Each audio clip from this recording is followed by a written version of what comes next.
Hi everyone, we want to talk about 5 things we wish that we knew before we had kids.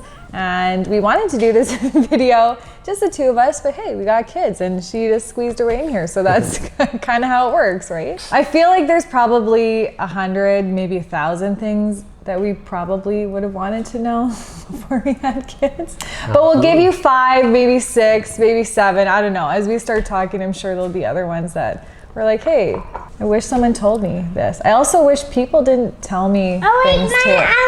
I feel like I feel like we had a lot of people give us like tips that were good and then lots that like weren't good. I think it's all like case by case basis. Like both of our kids are so different. So some of the things that would have worked for Royal wouldn't have worked for Pippa. So here's some basic ones that we hope can help you. I think, should we start with the best one? Yeah, well, first of all, welcome to the North Kingdom podcast. Okay, so 5 things we wish we knew before becoming a parent. Okay, number 1 is the door latch. And we'll zoom in on this so you can see what we're talking about. This is actually a parenting hack from my sister because her little guy would always try to leave the house.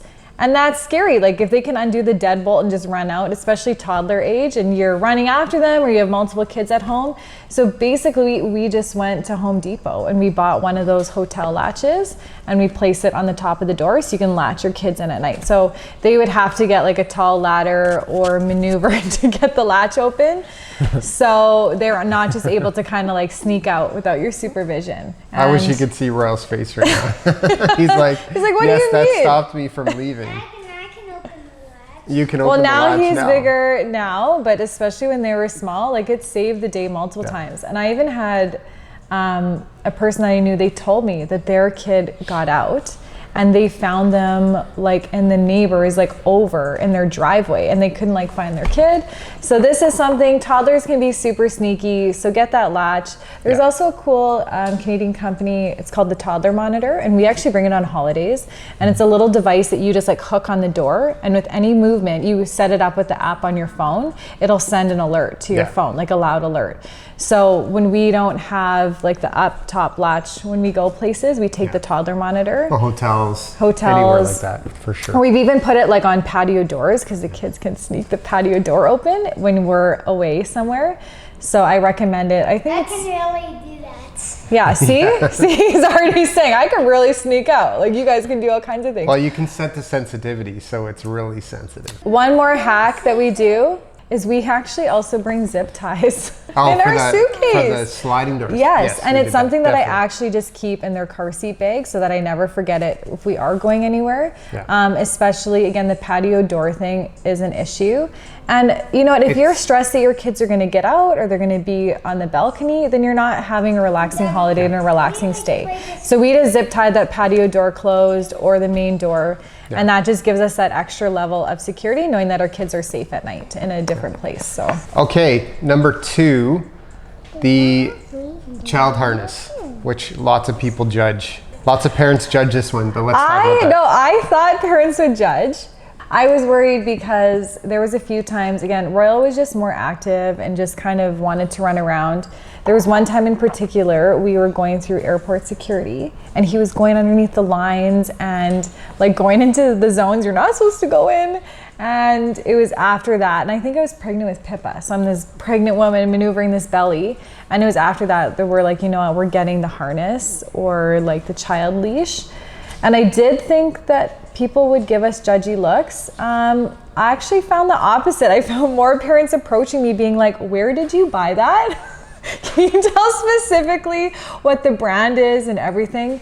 For us, we found one from, Bye Bye Baby had one. And it was a two-point harness, so it clipped at the top and underneath, and it went around the shoulders.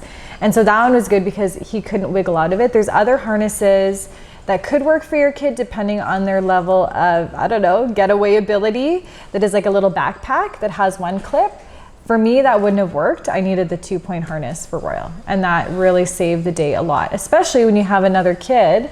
Because there was a few times where I would have, you know, Pippa was a baby in the stroller and you would have your little toddler run away or jet and you couldn't just leave your one kid to get to the other. So I feel like people embrace it.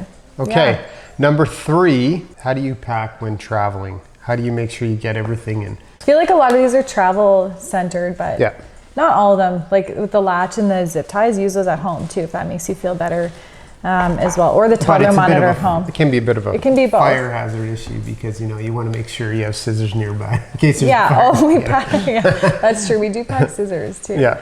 Packing with kids, before we had kids, I'd bring like 10 pairs of shoes. I had like a whole side of my suitcase, like a new outfit or like a different outfit for every day. No, after kids, we actually were able to condense it down to one suitcase and we plan our days. So it just got a little more strategic and what we were taking and what we were bringing. Yeah. I'd say the half of our bag is mostly diapers and snacks. Always bring a swimsuit because you know your kids are going to want to go in the pool. I also, with the car seat bag, because it needs kind of the extra protective layer with their water wings, I'd actually put that inside the car seat bag because it didn't add extra weight. And they're usually pretty good going through security that they're not going to be bothered by stuff like that. So water wings take up a lot of real estate. Also, I'd put in their car seat bag is their, especially when the kids are really small, is like their little travel seat where they could sit at the table and eat. And so that would fold nicely and also sit in the car seat bag. And then we just got smarter with what we were wearing. So if we had a 3-day trip for the kids, I'd always pack 3 outfits plus an extra because they tend to get dirty. And then always bring a change of clothes on the airplane because we had a situation once when Royal was a little baby where he threw up on everything. And guess what? Mama forgot to pack. The one time, actually no, he had an extra outfit. I had pajamas in the suitcase for him. I didn't have an extra outfit. So I had to just like take my shirt off and then wear my jacket for the rest of the flight because I didn't have an alternate shirt. So especially if you have little ones, you never know what's going to happen. Exactly. They could pee on you. They could Don't say that. they could throw up on you. Don't say that either. So no matter what, even if it's pajamas, parents pack yourself an extra outfit. Yeah.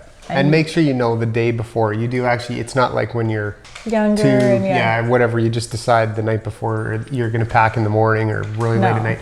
You need to know because you're going to be carrying so many things. We have, between the playpen if you have to take one and the car seat bags and the stroller bags and all that kind of stuff. Okay. So decide and then always condense.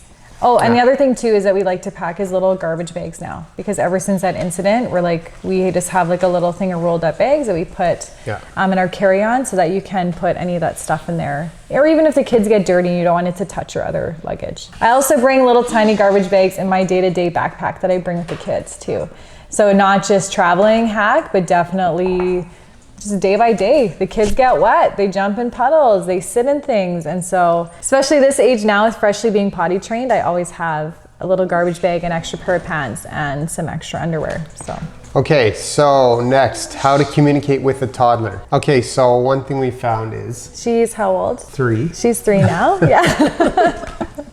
And so anyways, sometimes, when she wants to say something, she keeps saying the same thing over and over again.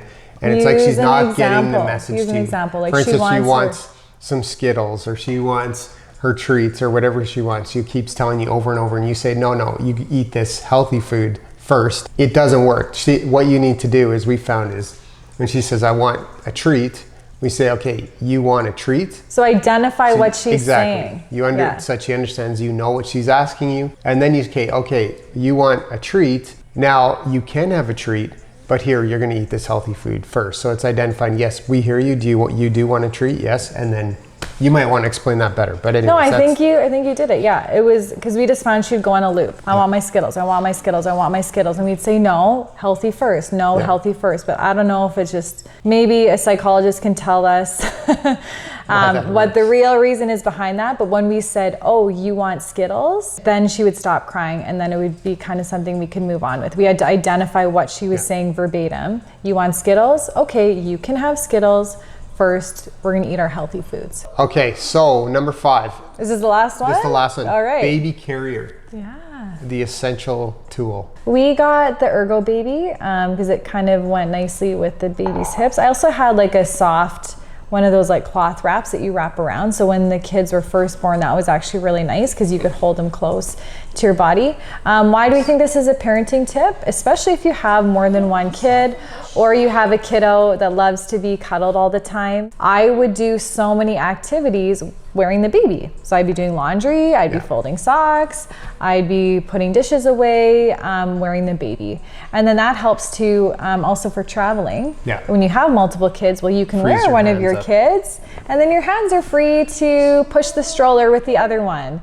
Or, you know, you're not worried again about the runaway child. Absolutely. Yeah, and you know, it's nice. Did you like wearing the Yeah, the it's baby fun. carrier? It's nice. It's something nice to do, and again, you get your hands free, which is awesome. And for dads and kids, it's good for bonding too, Yeah, right? Because they have absolutely. that. So I think baby carrier, especially for new moms too, or if you're looking for a gift to buy a new mom, It's worth it. it is a really good investment. Yeah. It was one of the things And that they we last use the forever, most. so you can pass them on Yeah. too. Okay, that wraps up 5 things I wish I knew before becoming a parent. We want to hear from you. So if you have any really good parenting hacks, you can just comment. Baby daddy. Like how to not have your kids interrupt you at all times. We don't know. Yeah, if you Yeah. know, comment below Sure. on any of your fun parenting hacks, and we can share with each other. And then we could even do a recap too. If we get tons of comments, we can give you go through the list and give you a top 10 of what all of you had said. So, or if you have videos of how our parenting hack helped you, like especially the latch, we'd love to see that. We'd post that Absolutely. and share that. So follow along, follow our Instagram page at North Kinder. Thanks for watching. Thank you.